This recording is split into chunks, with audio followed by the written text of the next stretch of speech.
नमस्कार, मैं योगेश राणा। उत्तराखंड में कांग्रेस के पास इस वक्त 20 विधायक हैं। बीजेपी के प्रवक्ता मथुरादत्त जोशी का कहना है कि इन 20 विधायकों में से 10 विधायक मुख्यमंत्री पुष्कर सिंह धामी के संपर्क में हैं। ये कांग्रेस से टूटकर बीजेपी में जाने वाले हैं।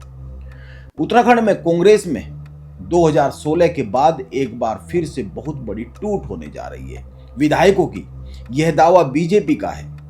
अब इस दावे पर दो सवाल बनते हैं। पहला, अभी यदि कांग्रेस से 10 विधायक टूट जाते हैं 20 में से, और ये 10 विधायक टूटकर बीजेपी में चले जाते हैं, तो उनकी सदस्यता चली जाएगी विधानसभा की, क्योंकि किसी भी दल में टूट के लिए 2/3 विधायकों का एक साथ टूटना जरूरी होता है। इस लिहाज से कांग्रेस से करीब 14 विधायक टूटने चाहिए 20 में से, लेकिन मुख्यमंत्री धामी के संपर्क में अभी 10 ही विधायक है, जैसा कि बीजेपी कह रही है। इसीलिए एक बात तो साफ है, अभी तुरंत तो कोई टूट हो नहीं रही है।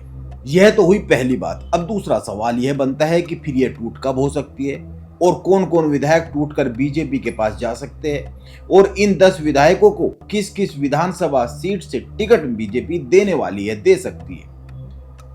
क्या उन 10 सीटों पर बीजेपी के पास कोई ढंग का उम्मीदवार नहीं है जिन 10 सीटों पर यह टूट होगी, और इन 10 कांग्रेस के विधायकों को बीजेपी चुनावी मैदान में उतारेगी? क्योंकि 10 का आंकड़ा बेहद बड़ा आंकड़ा होता है उस राज्य में जहां पर विधानसभा की सीटें ही 70 है।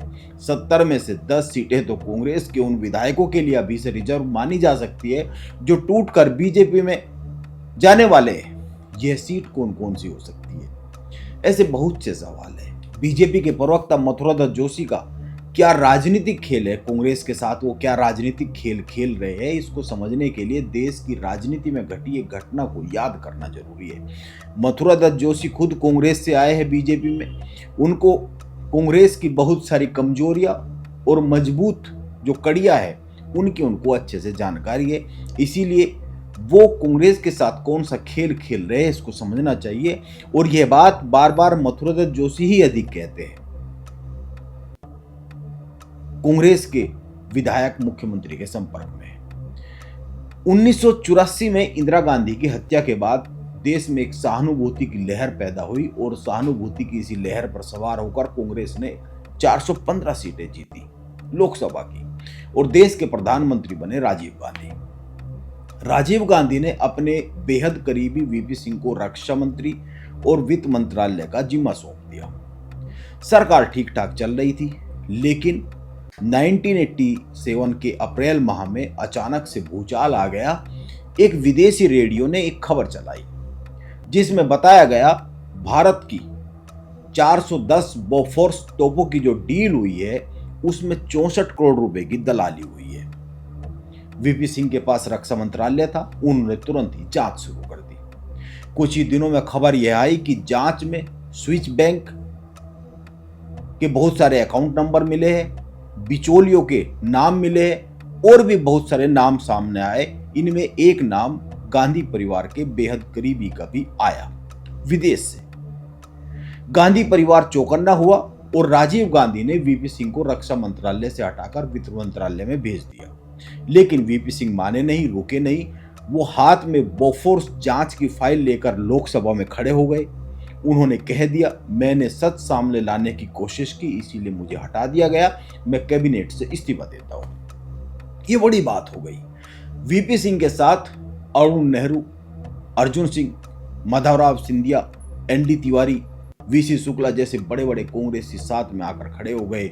चौधरी देवीलाल, चंद्रशेखर, हेमवती नंदन बहुगुणा, जॉर्ज फर्नांडिस जैसे पुराने समाजवादी भी साथ आकर खड़े हो गए, और यह जो एक नया गठजोड़ बना 11 अक्टूबर 1988 को बेंगलोर में जनता दल का जन्म हुआ, और वीपी सिंह इसके अध्यक्ष बना दिए गए। इसके बाद जो वीपी सिंह ने खेल शुरू किया उसको आप ध्यान से समझिए।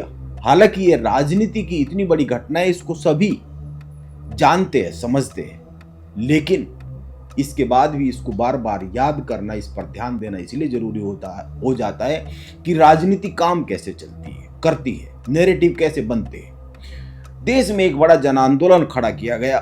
जहां जहां पर भी जनसभा होती थी वहां पर वीपी सिंह मंच पर चढ़ते ही जेब से एक छोटी सी पर्ची निकालते थे, वो उस पर्ची को हाथ में लेकर ऊपर उठाते थे मंच पर, और मंच पर बड़े जोर से कहते थे कि यह देखो, इस कागज में लिखे हैं स्विस बैंकों के अकाउंट नंबर और बोफोर्स की दलाली लेने वाले नाम। यह सब कुछ करीब करीब हर जनसभा में होता था। वीपी सिंह इसी तरह पर्ची हाथ में लहराकर बहुत सारी बातें कहते थे। वो कहते थे कि इसमें ऐसे ऐसे नाम लिखे हुए जो जांच में सामने आए। वीपी सिंह यह भी दावा करते थे कि सत्ता में आते ही 15 दिन के अंदर अंदर सारा पैसा वापस देश में लाया जाएगा और सारे नाम उजागर कर दिए जाएंगे। वीपी सिंह की यह पर्ची काम कर गई और जनता दल की सरकार बन गई। लेकिन सत्ता में आने के बाद वह पर्ची कभी नहीं वीपी सिंह ने दिखाई। प्रधानमंत्री बनने के बाद राजनीति में परसेप्शन बड़ी चीज होती है। वो पर्ची कहां चली गई ये पता ही नहीं है, और उसी पर्ची के दम पर एक बहुत बड़ा नैरेटिव बना, एक बहुत बड़ा परसेप्शन बना बोफोर्स दलाली कांड को लेकर। कांग्रेस की सरकार चली गई। आप खुद ही सोचिए, अभी उत्तराखंड में सरकार कांग्रेस की तो नहीं है, सत्ता को गिराना भी नहीं है, 10 विधायकों को तोड़कर अभी लाना भी नहीं है, क्योंकि अगर सरकार गिरानी हो तो इस तरह की तोड़ की जाती है, नहीं तो 2/3 विधायक चाहिए। और बीजेपी के पास तो 47 विधायक है, उनको विधायकों की कमी भी नहीं है।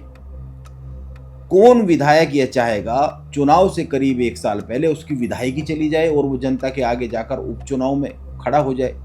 खासकर जो बद्रीनाथ में हुआ उपचुनाव के बाद, कांग्रेस से जो टूट के विधायक है, उसके बाद तो शायद कोई चाहेगा ही नहीं। इसीलिए अभी कोई टूट तो कांग्रेस में होती हुई दिख नहीं रही है, ऐसा नहीं है।